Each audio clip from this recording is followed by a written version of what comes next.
Abu Dhabi টি10 লিগে দুর্নীতির দায়ে নিষেধাজ্ঞা থেকে রেহাই পেলেন নাসির হোসেন। 22 গজে ফিরলেন 1.5 বছরের বেশি সময় পর। ডিপিএলে নেমেছেন রূপগঞ্জ টাইগার্সের জার্সিতে। জমে উঠেছে ডিপিএল সুপার লিগের লড়াই। সবার আগে নিশ্চিত করল আবাহনী। বিকেএসপিতে আলাদা ম্যাচে লড়ছে গাজী গ্রুপ ও অগ্রণী ব্যাংক। চ্যাম্পিয়ন্স ট্রফির বাজে পারফরমেন্সে মানসিকভাবে বিপর্যস্ত পাকিস্তানি ক্রিকেটাররা, বললেন রশিদ লতিফ। দর্শকদের উপর চড়াও হওয়ায় খুশদিলকে নিয়ে পিসিবির অসন্তোষ।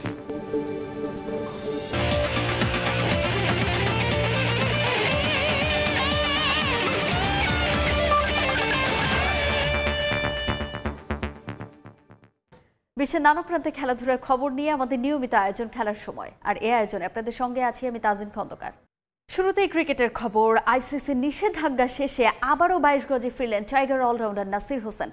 1.5 বছরের বেশি সময় নিষিদ্ধ থাকার পর ডিপিএল দিয়ে মাঠে ফিরলেন এই ক্রিকেটার।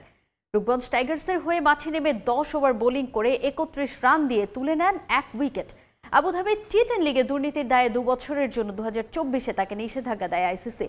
ক্রিকেটের সর্বোচ্চ নিয়ন্ত্রক সংস্থার দেয়া পূর্ণ শাস্তি ভোগের মেয়াদ শেষের পরেই মাঠের ক্রিকেটে ফেরার অনুমতি পেয়েছেন নাসির হোসেন। ক্যারিয়ার জুড়ে মাঠের ক্রিকেট নিয়ে যত না আলোচনা হয়েছে তার চেয়ে বেশি মাঠের বাইরের ক্রিকেট নিয়ে আলোচিত এক নাম বাংলাদেশের অলরাউন্ডার নাসির হোসেন। ব্যক্তিগত জীবন নিয়ে বিতর্ক, ফ্র্যাঞ্চাইজি ক্রিকেটে দুর্নীতি, এরপর আইসিসির নিষেধাজ্ঞার খড়গ। 2021-এ আবুধাবি টি10 লিগে খেলতে গিয়ে উপহার গ্রহণ করার তথ্য গোপন করায় শেষ পর্যন্ত মাঠের ক্রিকেট থেকেই দূরে থাকতে হয় এই টাইগার অলরাউন্ডারকে। এবার মুক্ত হলেন নাসির। আইসিসির নিষেধাজ্ঞা কাটিয়ে আবারও মাঠের ক্রিকেটে ফিরেছেন এই ডানহাতি ব্যাটার। প্রায় 2 বছর পর আবারও 22 গজে ফিরেছেন তিনি। ঢাকা প্রিমিয়ার লিগে রূপগঞ্জ টাইগার্সের বিপক্ষে ম্যাচ দিয়ে মাঠে নামেন নাসির। মাঠে নেমে বেশ স্বাচ্ছন্দ্যেই বোলিং করেন তিনি। পয়েন্ট টেবিলের 3-এ থাকা গাজী গ্রুপের বিপক্ষে 10 ওভার বোলিং করে 31 রান দিয়ে এদিন 1 উইকেট তুলে নেন এই টাইগার অলরাউন্ডার। 2021-এ আবুধাবি টি10 লিগে আইফোন গ্রহণের অভিযোগ ওঠে নাসিরের বিরুদ্ধে। এরপর শুরু হয় আইসিসির তদন্ত। 2024 সালের জানুয়ারিতে তদন্ত শেষে অভিযোগের সত্যতা পাওয়া গেলে তাকে 2 বছরের জন্য নিষেধাজ্ঞা দেয়া হয়, যার মধ্যে 6 মাস ছিল স্থগিত। আইসিসির দুর্নীতি বিরোধী শৃঙ্খলা বিধি অনুযায়ী নাসির তার সম্পূর্ণ নিষেধাজ্ঞার মেয়াদ ভোগ করেছেন এবং সকল শর্ত পূরণ করেছেন। সেই হিসেবে তিনি 7 এপ্রিল 2025 থেকে পুনরায় ক্রিকেটে অংশগ্রহণের ছাড়পত্র পেয়েছেন। এর আগে 2023-এর সেপ্টেম্বরে সবশেষ মাঠে নামেন এই টাইগার অলরাউন্ডার। তাজিন খন্দকার, সময় সংবাদ। জমে উঠেছে ডিপিএল এর সুপার লিগের লড়াই। সবার আগে নিশ্চিত করেছে আবাহনী। শীর্ষ 6-এর রেসে এগিয়ে যেতে বিকেএসপিতে আলাদা ম্যাচে লড়ছে গাজী গ্রুপ ও অগ্রণী ব্যাংক। এই মুহূর্তে সেখানে আছেন আমার সহকর্মী তামিম হোসেন। সরাসরি চলে যাচ্ছি তার কাছে।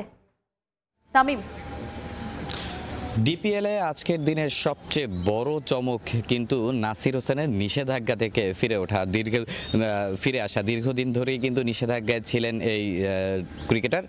গতকাল রাতেই কিন্তু আইসিসি থেকে সে খেলার অনুমতি পেয়েছে। তো এরপরে কিন্তু আজকে রূপগঞ্জ টাইগার্সের হয়ে কিন্তু সে মাঠে নেমেছে। তো আমরা যেমনটা জানি যে রূপগঞ্জ টাইগার্স কিন্তু এবারে ডিপিএলে একদম 11তম স্থানে আছে। তাদের সুপার লিগে খেলার সম্ভাবনা একেবারেই কম। তবে নাসির হোসেনের যদি কথা বলতে চাই, যে নাসির হোসেন কিন্তু প্রথম ইনিংসে বেশ দীর্ঘদিন পর মাঠে ফিরে কিন্তু বেশ ভালোই পারফর্ম করেছেন। সে কিন্তু 10 ওভার বোলিং করে 31 রান দিয়ে 1 উইকেট তুলে নিয়েছেন। তবে সেই ম্যাচটা মিরপুরে হলেও কিন্তু আমরা এখন আছি বিকেএসপিতে।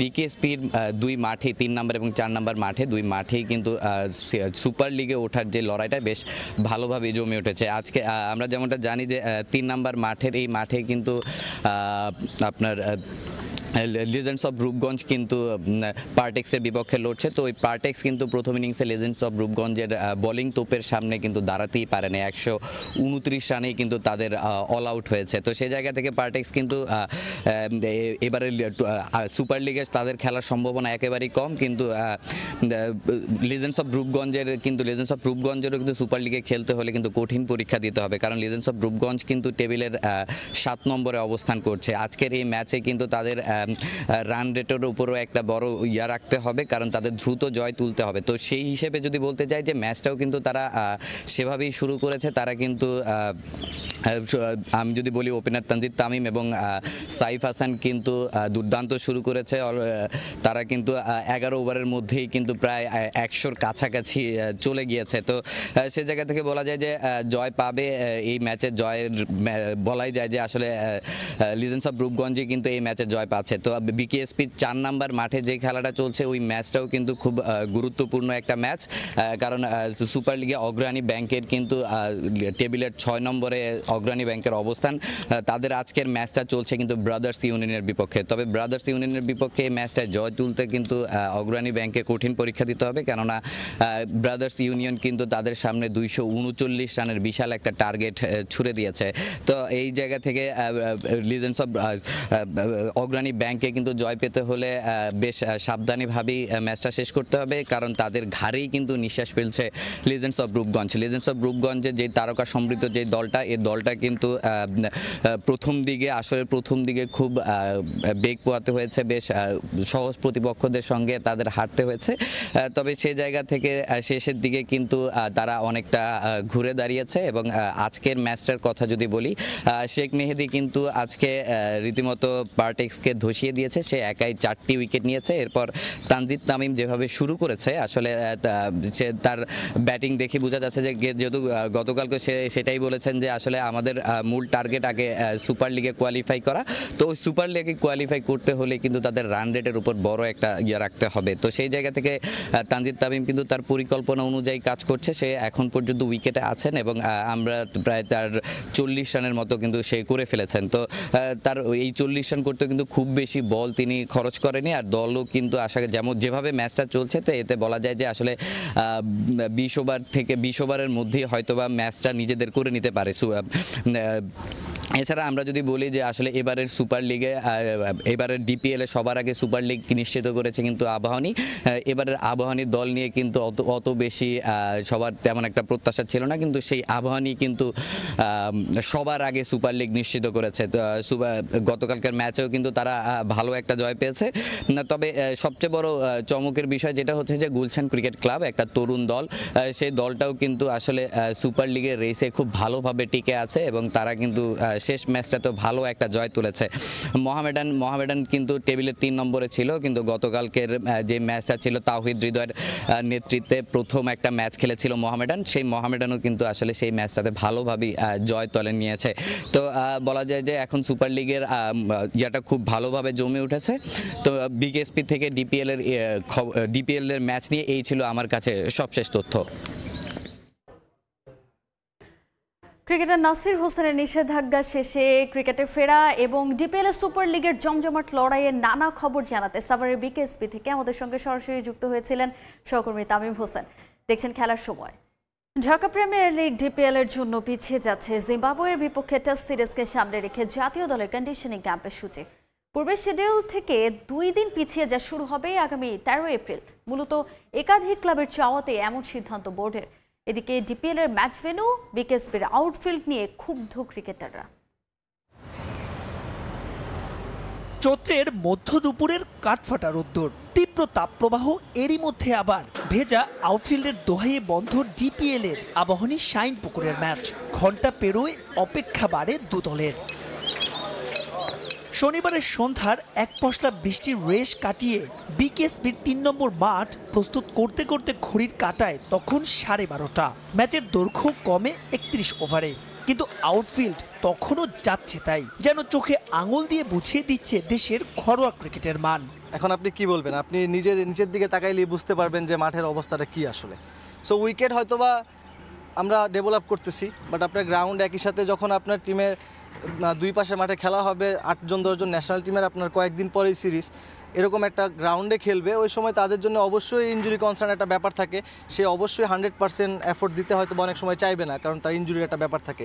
যেটা আপনি একটু আগে আমাকে বললেন যে ওই কম্পিটিটিভ বিষয়টা, সেটা হয়েছে যখন এই বিষয়গুলো আসে তখন আপনি এইগুলা কীভাবে কন্ট্রোল করবেন, সেটা আমি অ্যাজ এ ক্রিকেটার আমি কন্ট্রোল করতে পারবো না। তো যারা এই ব্যাপারগুলো দেখতেছেন তারা অবশ্যই তাদের দৃষ্টি আকর্ষণ করে বলবো তারা এই বিষয়গুলো যেন খেয়াল রাখে, বিশেষ করে মাঠের অবস্থাটা বিকেএসপি বিশেষ করে আরেকটু ডেভেলপ আমরা চাইলে করতে পারি।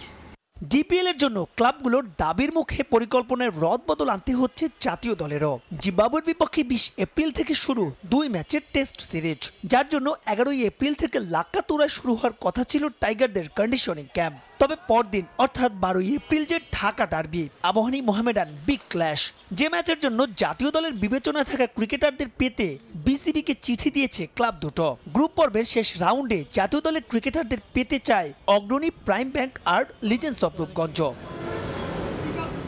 অনেকটা বাধ্য হয়ে তাই 2 দিন পেছাচ্ছে ক্যাম্পের শিডিউল। বিসিবি সূত্রের খবর 12 তারিখ রিপোর্টিং আর পরদিন ফিল সিমন্সের অধীনে শুরু হবে মুশফিক শান্তদের ক্যাম্প। তবে 13 এপ্রিল জয় জাকের সাদমানদের খেলা থাকায় তারা যোগ দিতে পারেন এরও একদিন বাদে। এদিকে জিম্বাবুয়ের বিপক্ষে প্রথম টেস্টের জন্য চলতি সপ্তাহে দল ঘোষণা করবেন লিপু রাজ্জাকের নির্বাচক প্যানেল। ডিপিএল চলমান থাকায় যে সংখ্যাটা 13-র বেশি না করার পক্ষেই বিসিবি। মাহবুব রিমন, সময় সংবাদ, বিকেএসপি, সাভার। বাংলাদেশ ক্রিকেটকে এগিয়ে নিতে সিনিয়রদের আরও দায়িত্বশীল হওয়ার কথা বলছেন মেহেদী হাসান মিরাজ। জিম্বাবুয়ের সহজ প্রতিপক্ষ হলেও তাদের হালকাভাবে নেয়ার পক্ষে নন টাইগার অলরাউন্ডার। এছাড়া এই 2 ম্যাচের টেস্ট সিরিজ তরুণদের নিজেদের প্রমাণের বড় মঞ্চ বলে মনে করেন মিরাজ। দলের প্রয়োজনে কখনো ওপেনিংয়ে, কখনো 2 নম্বরে, 5, 6, 7 নম্বরে তো প্রায় ব্যাটিং করতে দেখা যায় মেহেদী মিরাজকে। খাদের কিনারা থেকে বহুবারই টেনে তুলেছেন বাংলাদেশকে। দেশের ক্রিকেটে অনেকেই তাকে ডাকেন ফ্লোটিং ক্রিকেটার নামেও। কিন্তু নিজের ব্যাটিং পজিশন নিয়ে এত টানা হ্যাচড়ায় খুশি নন টাইগার অলরাউন্ডার। আমি অবশ্যই চাই একটা জায়গায় সেটেল হতে, এবং এটা টিম ম্যানেজমেন্টও এগ্রি করেছে, আমার সাথে কথাও হয়েছে, এবং কোচ বলেন, প্রেসিডেন্ট বলেন, ফারুকের সাথেও কথা হয়েছে। হঠাৎ করে তো একটা জায়গায় আপনি এস্টাবলিশড হতে একটু সময় লাগবে। হয়তোবা আমি এর আগে 4 নম্বরে খেলেছি, বাট আমার কাছে মনে হয় যে জিনিসটা, যে একটা জায়গায় যদি 5-6 যদি সেটেল হতে পারি অ্যাট দ্য সেম টাইম, কারণ আমার রোলের সাথে ওই জিনিসটা খুব ইম্পর্টেন্ট। টিম ম্যানেজমেন্ট এটা ভালো ডিসিশন নেবে এবং এটা তারা এগ্রি করবে, আর এটা আমার জন্য ভালো হবে, অ্যাট দ্য সেম টাইম টিমের জন্য ভালো হবে। ওয়েস্ট ইন্ডিজে মিরাজের নেতৃত্বে সবশেষ টেস্ট খেলেছিল বাংলাদেশ। 6 মাস পর আবারও লাল বলের ক্রিকেটে টাইগাররা। প্রতিপক্ষ জিম্বাবুয়ে। এই ফরম্যাটে খুব একটা উন্নতি করতে পারেনি লাল সবুজ। সুযোগ পেয়েও খুব একটা কাজে লাগাতে পারছেন না তরুণ ব্যাটাররা। তাই তুলনামূলক সহজ প্রতিপক্ষ হলেও বেশ সাবধানী মিরাজ। আর বাংলাদেশকে এগিয়ে নিতে দলে থাকা সিনিয়রদের আরও দায়িত্বশীল হওয়ার কথা বললেন তিনি। ইন্টারন্যাশনাল ম্যাচ কিন্তু সবসময় টাফ হয়, আপনি যে টিমের সাথেই খেলেন না কেন। মোস্ট যারা সিনিয়র প্লেয়ার তারা কিন্তু অলরেডি রিটায়ার্ডে চলে গেছে, এবং আস্তে আস্তে দায়িত্বটা আমাদের নিতে হবে, এবং যারা আছে তাদের পারফর্ম করতে হবে, কারণ আমাদের বাংলাদেশটাকে একটা স্টেপে নিয়ে যেতে হবে। এখন সেই রেসপন্সিবিলিটি আমাদের সবার। ওয়েস্ট ইন্ডিজে যে আমরা টেস্ট ম্যাচটা জিতেছিলাম, সেখানে অনেক প্লেয়ার ছিল না, বাট তাদের একটা অপরচুনিটি হয়েছে, অনেক ইয়াং প্লেয়ার, 2-3টা প্লেয়ারের। আবার হয়তো এই সিরিজেও অনেক ইয়াং প্লেয়ারদের অপরচুনিটি হবে, but at the same time তাদের পারফর্ম করাটা খুব ইম্পর্টেন্ট। জিম্বাবুয়ে সিরিজে থাকছে না লিটন দাস, যাচ্ছেন পিএসএলে। তার জায়গায় সুযোগ আসতে পারে শাহাদাত দীপু অথবা মাহিদুল অঙ্কনের। যদিও ওয়েস্ট ইন্ডিজ সিরিজে খুব একটা নিজেকে মেলে ধরতে পারেননি দীপু, আর সাউথ আফ্রিকার বিপক্ষে অভিষেকে পারফর্ম না করায় আর জাতীয় দলে ডাক আসেননি অঙ্কনের। তবে তাকে বাংলাদেশের ভবিষ্যৎ মনে করেন মিরাজ। একটা ম্যাচ খারাপ খেলে যে প্লেয়ারটা খারাপ হয়ে যাবে এরকম না জিনিসটা। ও অনেক ভালো প্লেয়ার, আর আমার কাছে মনে হয় ও যে অনেক খারাপ খেলছে এরকম কোনো কিছু না। হয়তো ফার্স্ট ইনিংসে একটু খারাপ হয়েছে, বাট এখন অনেক সুযোগ আছে, যদি ওকে সুযোগ দেওয়া হয় অনেক ভালো খেলবে। বাংলাদেশ ডোমেস্টিক অনেক ভালো ক্রিকেট খেলছে, আপনি দেখেন এবার বিপিএলে অনেক ভালো খেলেছে, এবং এর আগের বার ডিপিএলে হাইস্ট রান গেটার হয়েছে। ও এখন যে মেন্টালিটিতে আছে, অবশ্যই ইন্টারন্যাশনাল সাকসেস হবে। আগামী 20 এপ্রিল থেকে শুরু হবে বাংলাদেশ জিম্বাবুয়ে টেস্ট সিরিজ। এর আগে লাল বলের ক্রিকেটের জন্য খুব একটা প্রস্তুতি নেওয়ার সুযোগ পাবে না টাইগাররা। তামিম হোসেন, সময় সংবাদ, ঢাকা। ব্যাটিংয়ে নিজের দায়িত্ববোধ নিয়ে খুব একটা সন্তুষ্ট নন তানজিদ তামিম। প্রায় ম্যাচে ভালো শুরু করেও ইনিংস লম্বা করতে না পারার কারণ খোঁজার চেষ্টা করছেন এই বাঁহাতি ওপেনার। কাজ করছেন স্কিল ও মানসিকতা নিয়েও। ডিপিএল এর ম্যাচেই নিজের সমস্যাগুলো ঠিক করে পরবর্তী আন্তর্জাতিক সিরিজগুলোর জন্য নিজের সর্বোচ্চ প্রস্তুতি নিতে চান এই ওপেনার।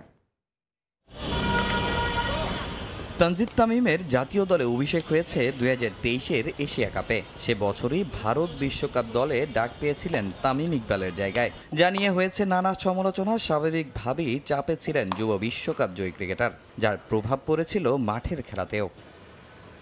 টি-20 বিশ্বকাপেও জায়গা করে নিয়েছিলেন বাঁহাতি এই ওপেনার।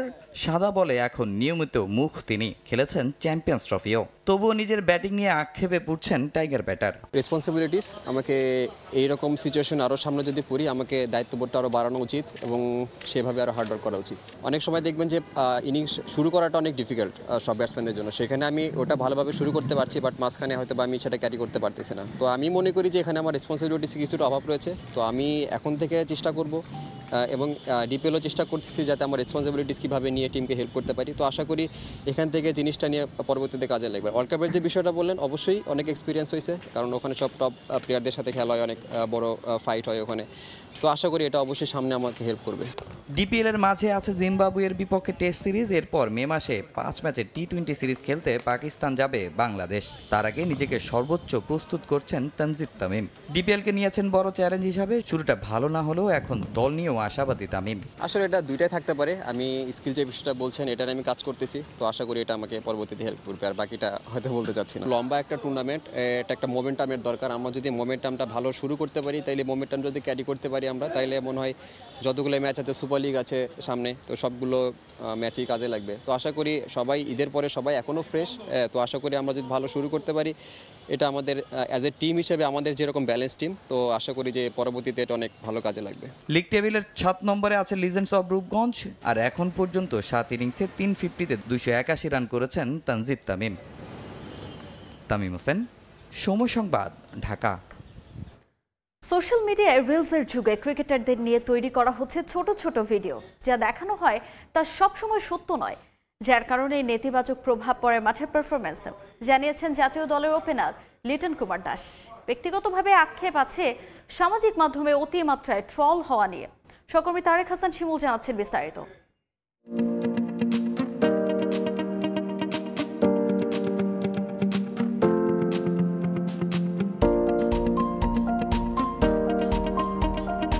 আমরা অনেক বেশি আপনাকে নিয়ে সোশ্যাল মিডিয়াতে অনেক খারাপ, অনেক ক্রিকেটারই খেলে, কিন্তু আপনাকে নিয়ে অনেক বেশি আলোচনা সমালোচনা হয়। এই জিনিসটা কতটা প্যাথেটিক, আর এটাকে আসলে আপনি কিভাবে নেন?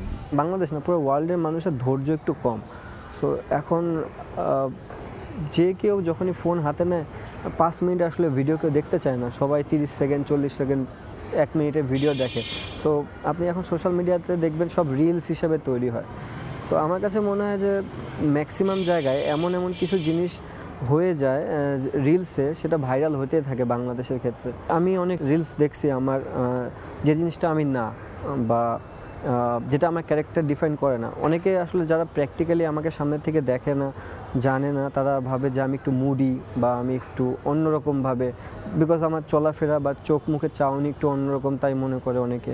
বা কিছু হয়তো বা ইন্টারভিউ আমি দিয়েছি যেগুলো কথা কেটে কেটে লাগানো হয়, বিকজ আমি যেটা বললাম যে 30 সেকেন্ডে একটা রিল অনেক ভাইরাল হয়, মানুষ এখান থেকে ইনকাম করতেছে, তো তারা চাবে যে ইনকাম করার জন্য। কারো ইনকাম করতে যাওয়াতে আরেকটা মানুষকে ক্যারেক্টার ডিফাইন করতেছে অন্যরকমভাবে। এখন আরেকটা জিনিস হচ্ছে যে আমি খুব একটা সোশ্যাল মিডিয়াতে অ্যাক্টিভ না। আপনি যদি আমার চলাফেরা দেখেন, আমার সোশ্যাল মিডিয়া খুব একটা অ্যাক্টিভ থাকে না। ইনফ্যাক্ট আমি খুব একটা ইন্টারভিউ দিই না। সো অনেকে জানে না যে আমি কি ক্যারেক্টারের, বা আমি কী ধরনের কি পড়তে ভালোবাসি বা কী করতে ভালোবাসি। সো এই ছোটো ছোটো ক্লিপগুলো অনেক সময় নেগেটিভ রোল প্লে করে। আমি বলবো না যে এটা একদমই হ্যাম্পার করে না, বাট এই জিনিসগুলো যতটা আমি না, বাট আমাকে দেখানো হয় যে এটা আমি। তো আমি মনে করি এই জিনিসটা একটু যদি কাট অফ করা যায়, মানুষ, আমি যেটা বললাম যে এখনকার মানুষের ধৈর্য কম, কেউ আসলে পুরাটা দেখে না।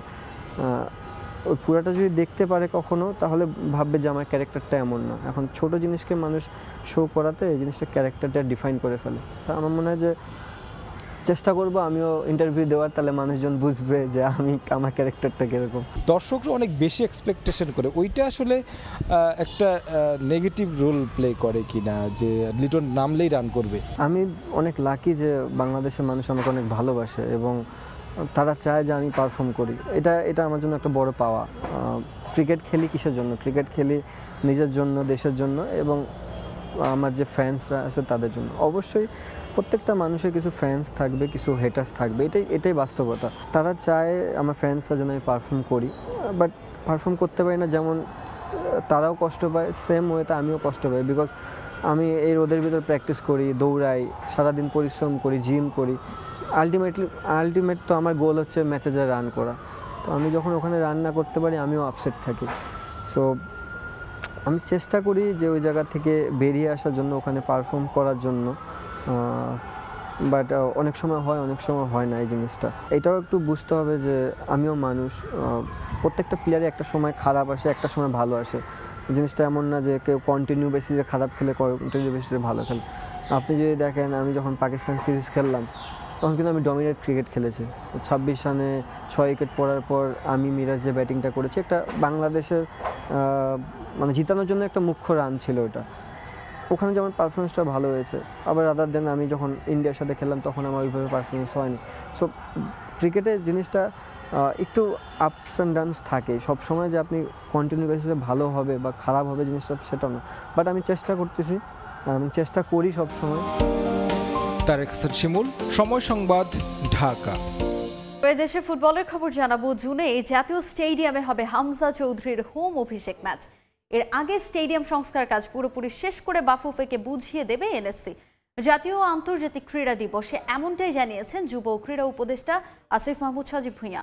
এদিকে সংযুক্ত আরব আমিরাতের আর্থিক সহযোগিতায় দেশের 8 বিভাগে 8 স্পোর্টস হাব নির্মাণ করবে যুব ক্রীড়া মন্ত্রণালয়। প্রায় 4 বছরের বেশি সময় ধরে চলছে জাতীয় স্টেডিয়াম ঢাকার সংস্কার কাজ। গেল ডিসেম্বরে স্টেডিয়াম বাংলাদেশ ফুটবল ফেডারেশনকে বুঝিয়ে দেওয়ার কথা থাকলেও তা রাখতে পারেনি এনএসসি, বরং এখনও চলছে সংস্কার। এই স্টেডিয়ামে এএফসি এশিয়ান কাপ বাছাইয়ে সিঙ্গাপুরের বিপক্ষে হোম ম্যাচ আয়োজন করতে চায় বাফুফে। আর দেশের মাটিতে এই ম্যাচ দিয়েই অভিষেক হবে হামজা দেওয়ান চৌধুরীর। সংস্কার কাজ পুরোপুরি শেষ না হওয়ায় জাতীয় স্টেডিয়ামে হামজার অভিষেক নিয়ে আছে অনিশ্চয়তা। তবে সেই শঙ্কা উড়িয়ে দিলেন যুব ও ক্রীড়া উপদেষ্টা। কাজ অলমোস্ট শেষ। আমার তাবিদ সাথে অলরেডি কথা হয়েছে। বাফুফে মাঠের ঘাসের আর একটু কাজ করবে এবং আমাদের লাইটিং থেকে শুরু করে আপনারা দেখতে পাচ্ছেন প্রায় কমপ্লিট। 20 দিন থেকে 1 মাসের মধ্যে ফুল মাঠ রেডি হয়ে যাবে খেলার জন্য। সো জুনে আয়োজন করতে কোনো অসুবিধা হবে না। দেশের পিছিয়ে পড়া ক্রীড়াঙ্গনকে এগিয়ে নিতে যুক্ত হচ্ছে অত্যাধুনিক স্পোর্টস হাব। সংযুক্ত আরব আমিরাতের আর্থিক সহযোগিতায় দেশের 8 বিভাগে 8টি স্পোর্টস হাব নির্মাণ করবে যুব ও ক্রীড়া মন্ত্রণালয়। আমাদের মাননীয় প্রধান উপদেষ্টা ডক্টর মোহাম্মদ ইউনুস স্যারকেও জানিয়েছে বিষয়টা। স্যার যখন সংযুক্ত আরব আমিরাতে গিয়েছিলেন কিছুদিন আগে, তিনি সেখানে বিষয়টি তোলেন এবং সংযুক্ত আরব আমিরাত সরকার আমাদেরকে আর্থিক সহযোগিতা করার ব্যাপারে একমত হয়েছে। তবে যেহেতু আমরা ক্রীড়া বিকেন্দ্রীকরণের কথা বলছি, সেই জায়গা থেকে 8টি বিভাগে 8টি স্পোর্টস হাব করার ব্যাপারে সিদ্ধান্ত হয়েছে। এদিকে যেসব ফেডারেশনের নিজস্ব অফিস ও অবকাঠামো নেই, তাদের জন্য পরিকল্পনা হাতে নিয়েছে যুব ও ক্রীড়া মন্ত্রণালয়। গুলশানে সেসব ফেডারেশনগুলোর জন্য নির্মাণ করা হবে কমপ্লেক্স। সাধারণত ইনডোর স্পোর্টসের যে ফেডারেশনগুলো আছে, সেই ফেডারেশনগুলোকে সেখানে অফিস এবং স্পোর্টস ফ্যাসিলিটিস যাতে অ্যাকোমোডেট করা যায় সেভাবে একটা স্পোর্টস ফ্যাসিলিটি আমরা সেখানে করব। আরবান স্পোর্টস সেন্টার নামে আমরা সেটা গুলশানে করব। চলতি বছরে বাংলাদেশ গেমস আয়োজন করার পরিকল্পনা করছে যুব ও ক্রীড়া মন্ত্রণালয়। এছাড়া বিভিন্ন ডিসিপ্লিনে আয়োজিত হবে আরও বেশ কিছু টুর্নামেন্ট। ফাহিম ইসলাম, সময় সংবাদ, ঢাকা। ফিফা বিশ্বকাপ মার্কিন অর্থনীতিতে প্রায় $41 বিলিয়ন যোগ করবে বলে রিপোর্ট প্রকাশ করেছে বিশ্ব বাণিজ্য সংস্থা। পাশাপাশি চলতি বছরের ক্লাব বিশ্বকাপ থেকে আসবে আরও প্রায় $10 বিলিয়ন। এই দুই আসর মিলিয়ে মার্কিন যুক্তরাষ্ট্রে প্রায় 8 লাখ মানুষের কর্মসংস্থান হবে বলেও তথ্য প্রকাশ করেছে ওয়ার্ল্ড ট্রেড অর্গানাইজেশন।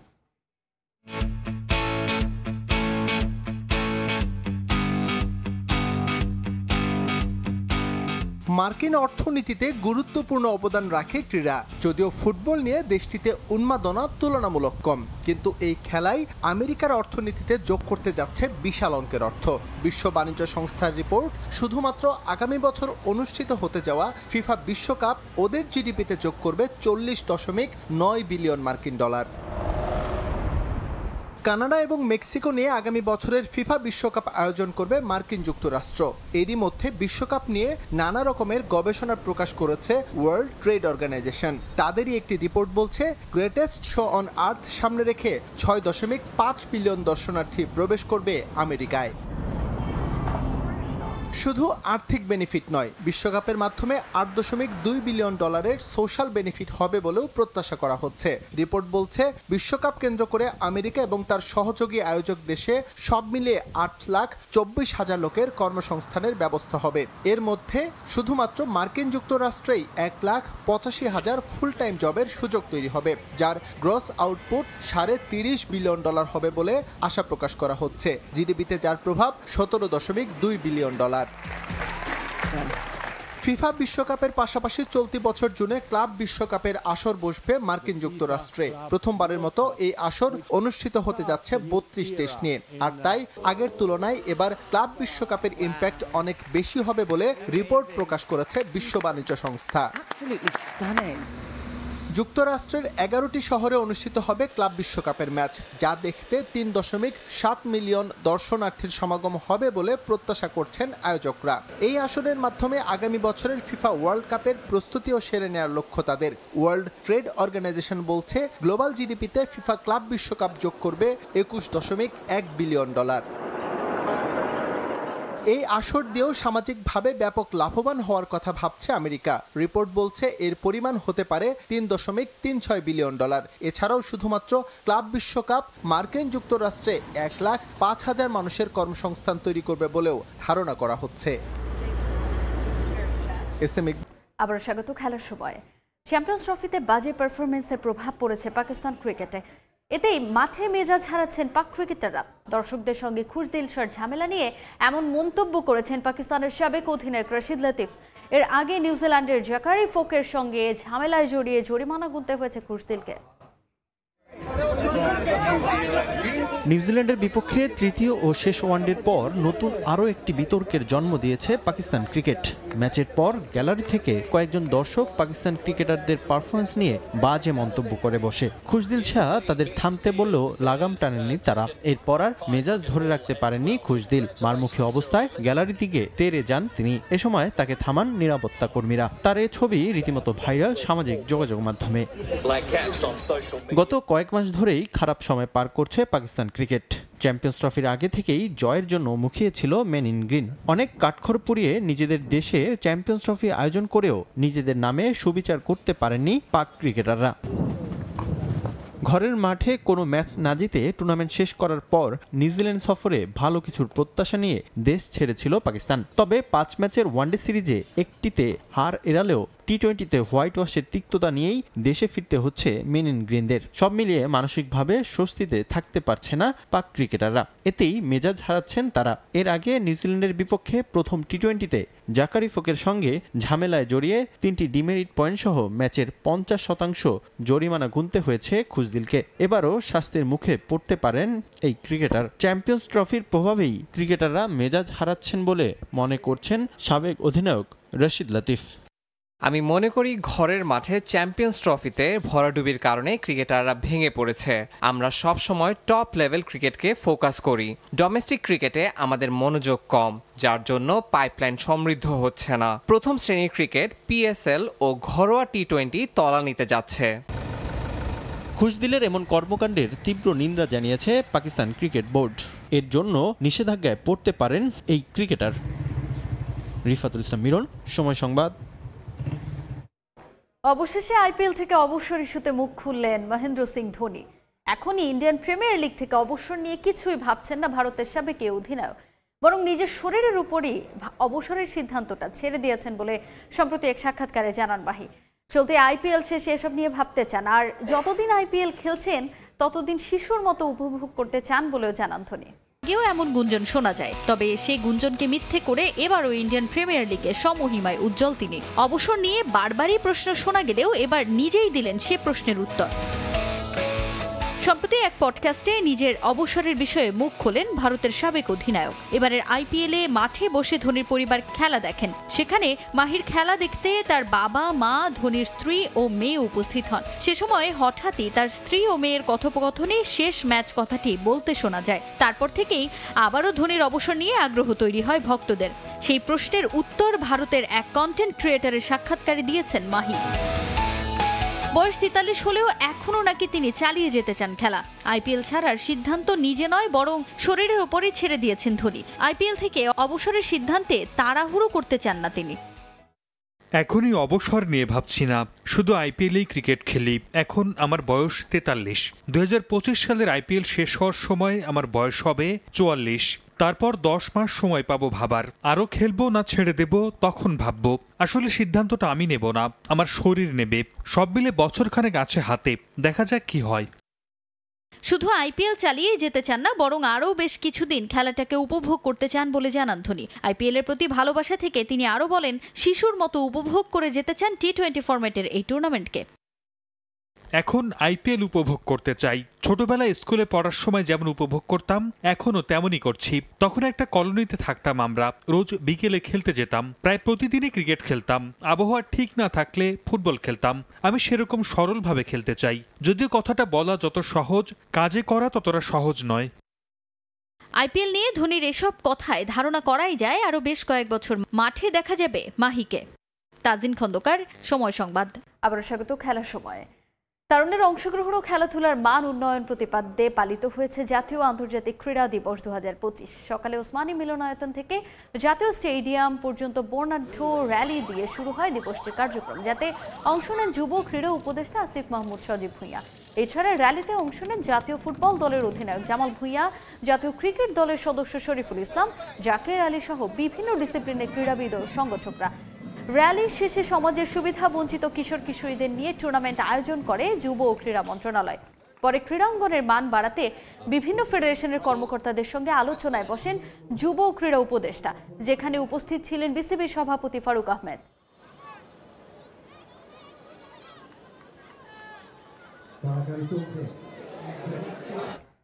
তরুণদের অংশগ্রহণ, খেলাধুলার মান উন্নয়ন, এই প্রতিপাদ্যে পার্বত্য জেলা রাঙামাটিতে পালিত হলো জাতীয় আন্তর্জাতিক ক্রীড়া দিবস। সকালে রাঙামাটি জেলা প্রশাসন ও জেলা ক্রীড়া সংস্থার উদ্যোগে বর্ণাঢ্য র্যালির আয়োজন করা হয়।